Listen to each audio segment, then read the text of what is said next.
the street when the town was born. I was mean to be. Good morning, SEIU sisters and brothers. Look at this. It is always so amazing to see you all here and to feel the unity, solidarity, and love that comes from gathering together at this convention and conference to reflect on the past, to plan for the future, to celebrate each other and our accomplishments and struggles together. Times are tough for working people, not only in our organization and not only in our states, but for workers across America. But it's through this incredible union that we dare to fight back, to keep hope alive, and to lead the way towards economic and social justice. As we celebrate our 10th anniversary as a union, it's helpful to remember where we've come from and what makes us so proud to be here. We were founded because workers in other states and in other industries had the courage to imagine a better future, not just for themselves, but for all working people. In the 1960s, hospital workers in the northeastern U.S. used their union's strength and resources to help nursing home workers organize into the union for the first time. In the 1970s, the first New York home care workers were organized because the hospital union, 1199, made lifting up impoverished caregivers a priority. In the 1980s in Chicago, agency home care workers began to organize, and then in the 1990s, California home care workers made the largest organizing breakthrough in decades when those 74,000 Los Angeles home care workers got organized. But in the year 2000, delegates to SEIU's International Convention voted to reorganize the entire union and to raise dues for members to launch industry organizing, including in the long-term care sector of the healthcare industry. At that time, there were only 1,600 dues-paying long-term care workers in Washington state and none in Montana. Those union members just didn't have the strength to improve standards in our industry, much less organize the tens of thousands of additional workers for a voice on the job.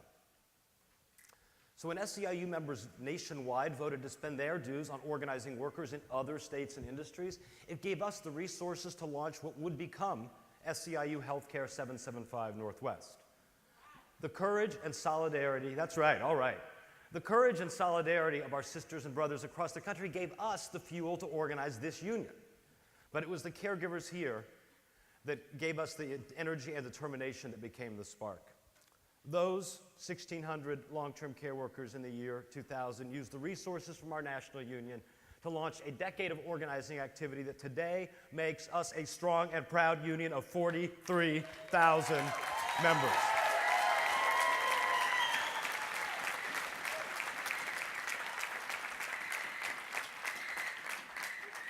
Now, when the Washington State Legislature refused to grant union rights to state home care aides in 2001, we fought back, and we took that proposition to the ballot, and voters overwhelmingly passed I-775 to grant state home care aides organizing rights for the first time.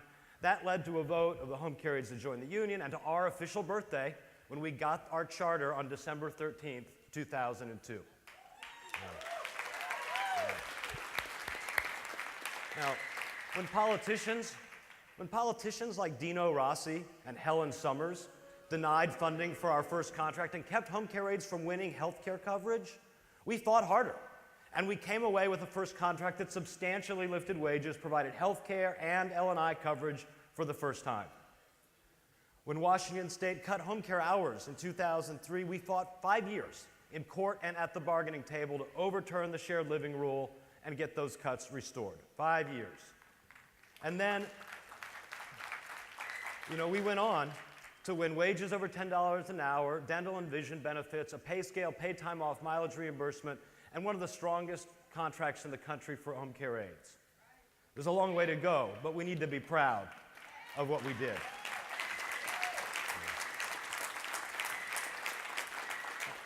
And of course, we didn't stop there. In 2006, members at this convention adopted a program called Think Big, Act Big, Win Big. And that gave us the ability to build a successful member resource center, a permanent ballot initiative fund, to begin organizing in Montana, and to launch our training partnership, the most ambitious effort at workforce development and training for home care aides anywhere around the globe.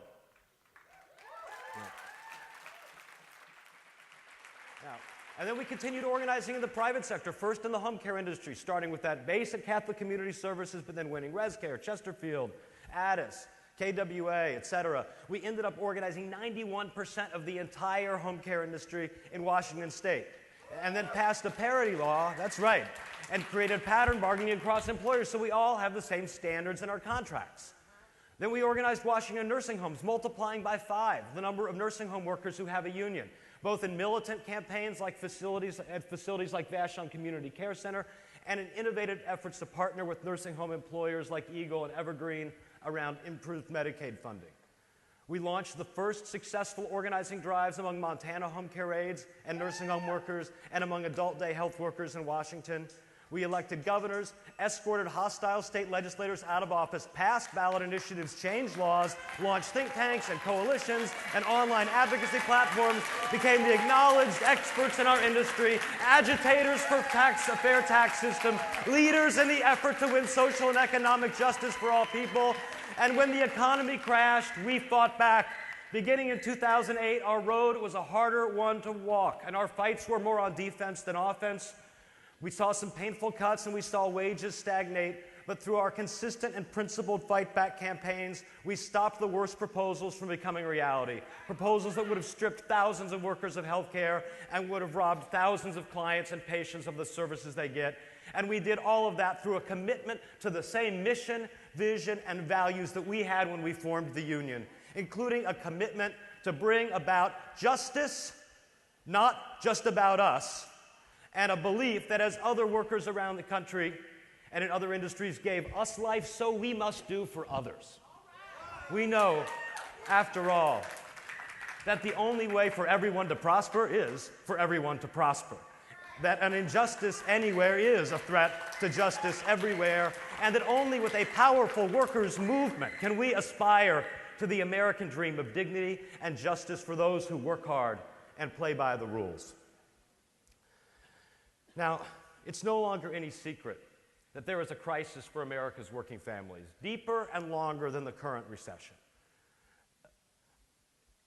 The recession began when Wall Street broke the economy in 2008 and Washington, D.C. helped. But the crisis for working people goes back much further than that. Now, just imagine for a second that instead of being here in 2012, we were here in, say, 1976. The nation was celebrating its 200th birthday, fireworks going off, a lot of red, white, and blue. There was a presidential election going on, and just imagine that one of the candidates gave a speech that said something like this: "My fellow Americans, I promise that our nation is going to get through this tough decade. There won't be any more lines for gasoline, no more double-digit inflation and unemployment. In a few years, the Berlin Wall will come down, the Cold War will end, we will no longer fear military threats to our soil. Racial discrimination will slowly diminish. Millions of women will get a college education and enter the workforce. American workers will be more productive than ever, and we will create new industries, unimaginable today, that will lead to a technology revolution and create more wealth in the next 30 years than we've created in the entire history of humankind." But my fellow Americans, all of that wealth, 93% is going to go to the top 1% of income earners. 7% will go to the top 10%. None of it will go to the bottom 90%. In fact, if you're in the bottom 50%, we're going to hand you a pay cut. We're going to bust the unions, offshore manufacturing, import third world wages, eliminate pensions, shift healthcare costs onto consumers, shred funding for schools, make college unaffordable for working class kids, privatize government, deregulate banks, shrink the tax base, defund the safety net, and finally, we're going to declare war on America's middle class. Its best invention. And we're going to make sure the same household that now needs one income to live the American dream will at least need 2 or 3 or 4 jobs to live the same life. And for the first time in 2 centuries, parents will no longer be able to give their children a better life than they themselves enjoy. Now, if Jimmy Carter or Gerald Ford had given that speech in 1976, he would have lost the election. But not only that, his political party would have been out of power for a generation. But instead, everything I just described actually happened. Through unrivaled greed and power hunger by banks, Wall Street, and big corporations, and negligence by politicians, we now have an economy for working people that looks a lot darker and a lot scarier than it ever should in the wealthiest nation on earth. Everyone in this room is familiar with what's happened to caregivers during the last 4 years with frozen wages and shrunken hours, and almost everyone here has been part of our heroic efforts through bargaining, litigation, demonstration, and civil disobedience to stop these cuts. But consider what's been happening to the rest of American workers over the last 4 decades, even as home care aides and nursing home workers have been standing up and building unions and fighting for a better life. Think about this. This is all true. The amount of income inequality in America is higher than in any of our competitor nations, even higher than in Chile. Family incomes, which grew equally for the rich, the middle class, and the poor between 1945 and 1970, the mid-1970s, have now only grown since then for the top 20% of income earners and flatlined for everybody else. Productivity by workers has risen to unparalleled heights, but wages stopped rising with them up sometime around 1977. The share of after-tax income for the bottom 4/5 of income earners has actually shrunk since 1977, while it's skyrocketed for the top 1%. 5% of the population now controls 73% of the wealth in this country, and 1% controls 43% of the wealth. Fewer than 5% of private sector employees now have a traditional defined benefit pension. There's been a 172% increase in people working past the age of 75. Healthcare, housing, and college costs have risen between 2.5 and 7 times faster than wages.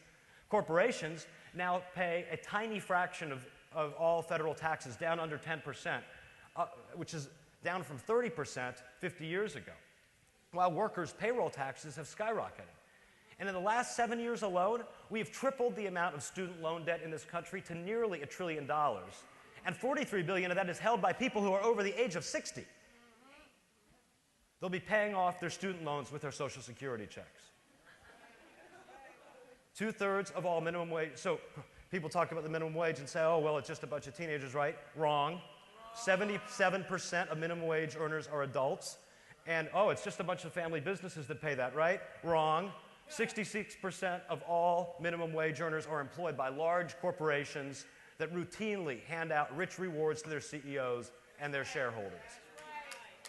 Over 1/3 of all workers are now temporary, contingent, part-time, on-call, guest workers, migrant workers, not tied to any employer, willing to take responsibility for them. And in 2009, a shameful 24% of all workers were in low-wage jobs, jobs that paid under the 200% of the federal poverty line. But by 2020, that percentage is going to more than double to more than 48% if current trends continue. In short, we are becoming a low-wage nation.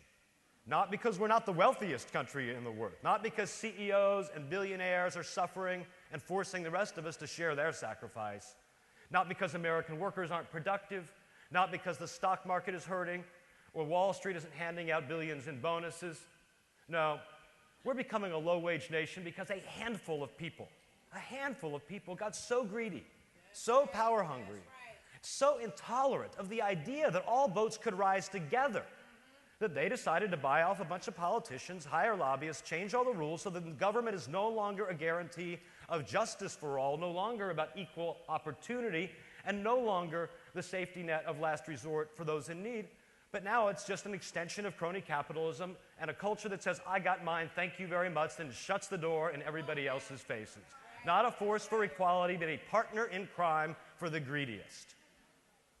What's left of the American labor movement seems paralyzed and helpless to respond. Union membership overall is now down below 7% in the private sector and below 13% overall. An entire array of organizations, from Fox News to right-wing think tanks to the U.S. Chamber of Commerce to the modern union-busting industry, stands against us, and timid politicians have failed to stand up to corporate lobbyists again and again and failed to deliver meaningful labor law reform in every administration since Harry Truman's. Aside from SEIU, no American union has consistently grown its membership in the last 2 decades, and overall union membership is shrinking in all 50 states for each of the last 50 years. So, today we have banks, Wall Street, corporations using our government to increase their profit and leave the rest of us fighting for crumbs. We've got a much weakened labor movement, and we've got workers throughout our country falling into poverty, flat on our backs, while too many politicians and so-called business leaders turn their backs on us. So as the old question goes, what is to be done? Now, I'm not arrogant enough to think that I have all the answers. The questions facing our time, how to take back our country from the wealthy special interests, how to restore the American dream and create a new American middle class for the 21st century, these questions are far bigger than one local union. But they are the most important questions facing us today. We may not have all the answers, but we do have ideas. Some of them are immediate and practical. Some are long-term and maybe not yet crisply defined, but I'm an optimist. And to my core, I believe that if people like the people in this room put their minds and our hearts into a set of ideas, it's quite possible we'll change the world. So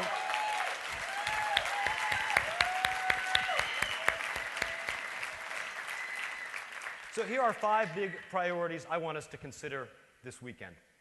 First, as we meet today, we are exactly 60 days from Election Day. And this election is as important as any in our lifetime for working people. Now, I know in this room we have people who are Democrats, people who are Republicans, and people who are independents. When our union engages in political accountability, we don't start by looking at a party label. We start by asking, where does this candidate stand on the issues that matter most to working people? In years past, and again tonight at our banquet, we have had and will have people in this room of both elected leaders, of both political parties who may not agree on other things, but who do agree that workers who provide long-term care deserve dignity and respect. That's why we endorsed Bill Finkbeiner, a Republican running for lieutenant governor of Washington, because when he was state senator, Bill helped us win our first home care contract and voted for collective bargaining rights for home care workers and child care workers.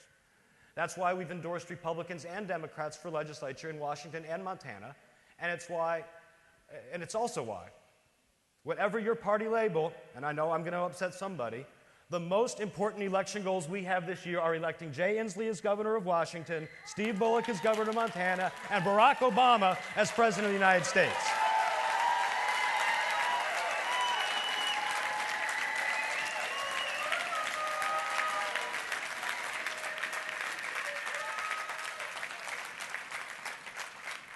Now, in Washington State, only one candidate for governor, Jay Inslee, even sought our endorsement. Only Jay Inslee walked a day in a caregiver's shoes. Only Jay Inslee has pledged not to weaken union rights. Only Jay Inslee has worked to expand health care, pledged to strengthen long-term care, and promised to work with us to lift caregivers out of poverty. His opponent, Rob McKenna, is someone I have never personally disliked. He served his state and his community, but he also refused to even fill out a survey on where he stood on our issues. He refused to walk a day in the shoes of one of our members. He's proposed a budget plan that would cut tens of millions of dollars from long-term care, and has proposed giving politicians the unilateral right to change union contracts without a membership vote. That is why our union is campaigning so hard for Jay Inslee, who has been with us here during the last 2 conventions, who will be here with us again tomorrow. So that is an incredibly important goal. In Montana, we have similar choices, a candidate for governor named Steve Bullock, who has stood with us and walked a day in our shoes, and a candidate for Senator John Tester, who's voted to expand long-term care for seniors and provide health care reform for low-income people.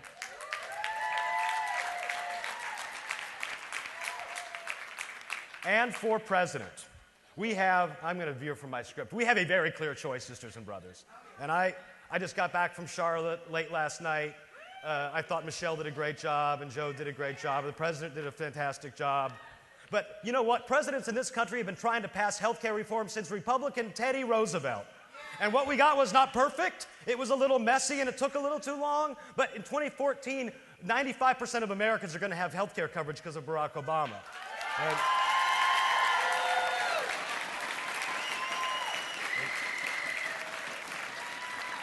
Barack Obama, when he was a state senator from Illinois, carried a bill identical to our initiative 775 and got it passed through the state legislature so home care aides could get the right to bargain a contract. And Barack Obama appointed a worker's friend who personally campaigned to increase the minimum wage, Hilda Solis, to head the Labor Department. Barack Obama is the only reasonable choice for working people in this election when the alternatives have promised. I don't believe in conspiracies, because I think that the far right will tell you exactly what they intend to do, and then they will do it.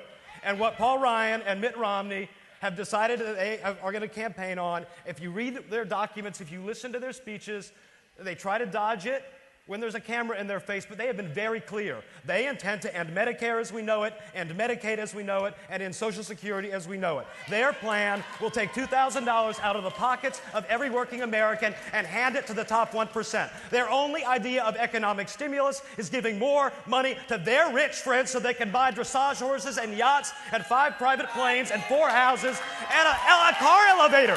Who has a car elevator in their garage? All right, the second thing we need to do, sisters and brothers, is continue our work to lift caregivers out of poverty. Right? So, don't get me wrong, I am proud of our union's progress and success in lifting caregiver wages and benefits over the last decade. And during good times, we really did well. We were getting significant raises, new benefits every contract. Once the economy turned bad, it became defense rather than offense, but we stood to protect what we had. But despite all of that work, the shameful fact remains is that to be a caregiver in this country, home care, nursing home, wherever, still requires making a vow of poverty. That's not right, that's not the way it should be, and it's not smart for our country's future. The baby boomers aren't growing any younger. And in fact, the demand for caregivers is only going to skyrocket over the next 30 years. That's why we can't afford a caregiver workforce that lives on poverty wages with inadequate benefits and turns over at a rate of 40% a year in home care or 100% a year in nursing homes. Our parents and grandparents simply deserve better.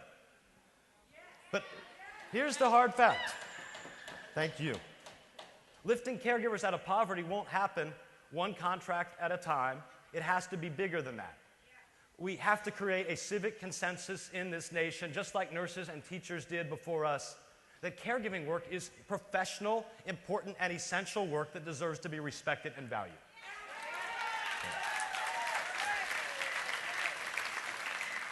Now, to get this done, 2 things need to happen. We need to make sure every single person in our communities know about caregivers, about your stories, about the economic hardships we face. And we also need to change our industry so that caregiving isn't any longer viewed as a little daily checklist of routine tasks, but rather part of the healthcare system that interrelates to the work of doctors and nurses, so that the caregivers who actually see patients 30 times more often than the doctor or the nurse are called on to do far more than personal care, but also prevent traumatic health outcomes for their clients and residents. I mean, you are the experts here, but you are not. Your expertise is far too untapped. So 1, we got to win some elections. 2, we have to have the courage to envision a future where caregivers are lifted out of poverty and move towards that. And 3rd, we need to expand the workers' movement in this country way beyond the legacy industries that were already unionized 10, 20, 30, or 50 years ago. I mean, why on earth is there not a single unionized McDonald's or Walmart in this country? I mean, 50 years ago, the top 20 employers in this country were almost all unionized employers, paying high wages and good benefits. Employers like General Motors, Westinghouse, Kaiser Aluminum. Today, the top 20 employers are poverty wage, Walmart, Target, McDonald's, Pizza Hut, KFC, even large profitable companies like Alaska Airlines, where their employees are in a union and making good wages, subcontract their work, a majority of it, to poverty wage suppliers and subcontractors. So that's why I think it's time for us to raise our voices and stand up against the growing low-wage employment practices of the nation's largest and most profitable companies. If that means that some of our own union's resources go to seed organizing efforts outside long-term care, we should be proud of that. After all, it was workers in other industries who helped us get started in the first place.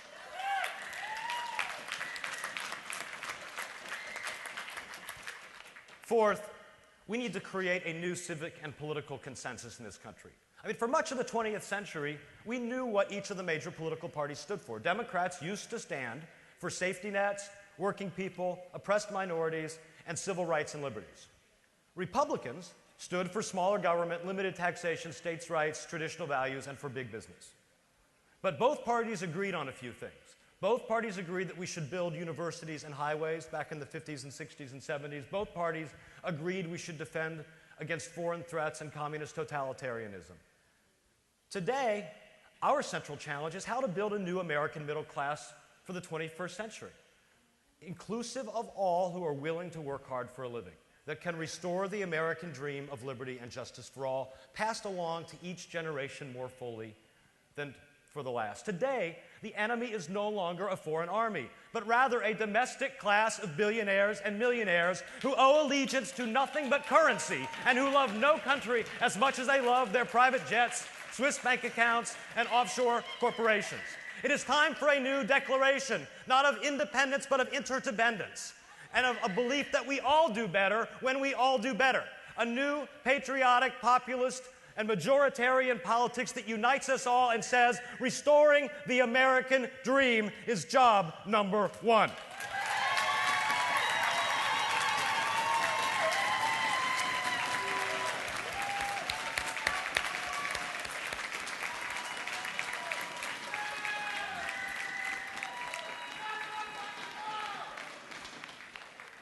Fifth, and finally, we need to build a new workers' movement, not rebuild the old one. Not restore it, not rewind the clock back to 1935. No, we need to figure out how to use the remaining resources and strength of the 20th century labor movement to give rise to a new 21st century form of worker power, one that may not rely on vast factories and hospitals and state governments as employers, but one that embraces the diverse and changing workforce of our time. One that may not even engage in traditional forms of collective bargaining or strikes or workplace organization, but one that still does the three key things that only unions can do. Number one, to have enough power to change workers' lives dramatically. Two, to be able to do it tens of millions of workers at a time. And three, that we're built to last, not dependent on donations or corporations or foundations or government. I mean, just think about it. The 1930s era New Deal that gave rise to the 20th century labor movement is now as far away from us as it was from the Civil War. And just like Franklin Roosevelt didn't try to imitate Abraham Lincoln, we shouldn't be trying to imitate the unions of Franklin Roosevelt's time. Far too many unions do this, and as a result, far too many unions are on the decline, growing weaker every year, and failing to deliver on their promise of improving the lives of workers. It's up to us, and it's our generational challenge to find a new and better path. Now, a new and better path for American workers will not be found by sticking with old models, with old behaviors, with old habits and old routines, or even with old contracts, old unions, and old laws. No, our new and better path calls on us to do not what is old, but what is new, not what is familiar, but what is challenging, not what is easy, but what is hard. Someone famously said that all it takes is a few dedicated people to change the course of history. And someone else famously said that the definition of insanity is doing the same thing over and over again and expecting a different result. What we must not do now is keep doing the same thing over and over again and expecting a different result. What we must do, what we can do right now is become the dedicated people who change the course of history. Not those who respond to the call, but those who issue the call. Not the remnants of last century's working class heroes, but the teachers and mentors of this century's heroes. We must rise to change the direction of our state and country. We must rise to lift caregivers out of poverty. We must rise to organize tens of millions of workers in new industries. We must rise to restore the American dream. And we must rise to create a new labor movement out of the ashes of the old. This is what I know we can do, what we must do, what we will do. This union is strong enough and bold enough. Are you with me, sisters and brothers?